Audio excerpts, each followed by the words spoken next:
Si, au fond de la caverne des aveugles, un prisonnier se mettait à penser, c'est-à-dire à développer son moi qui s'interroge et qui doute, alors il sera capable de remettre en question la définition de la démocratie qu'on lui a enseignée dès son plus jeune âge à l'école.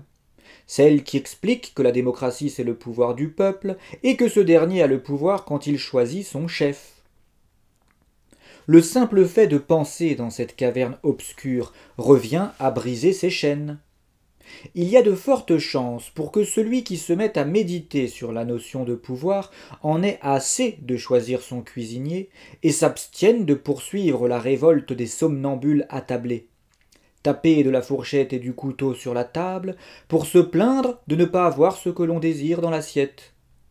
Il y a de fortes chances pour que celui qui se réveille vraiment autour de cette table de somnambule s'abstienne de choisir son cuisinier et demande à choisir ses plats.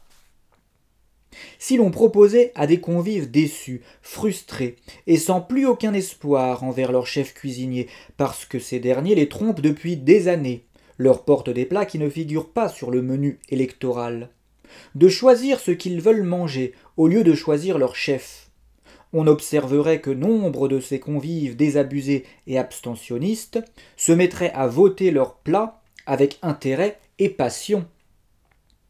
Les hommes qui refusent de choisir ce qu'ils veulent manger n'existent pas.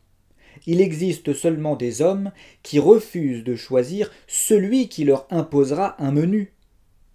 Et si tu veux savoir combien de personnes, dans un système où l'on demande au peuple de choisir son cuisinier, seraient d'accord pour cuisiner elles-mêmes au lieu de choisir leur cuisinier, compte combien de personnes ne choisissent rien, c'est-à-dire combien sont abstentionnistes.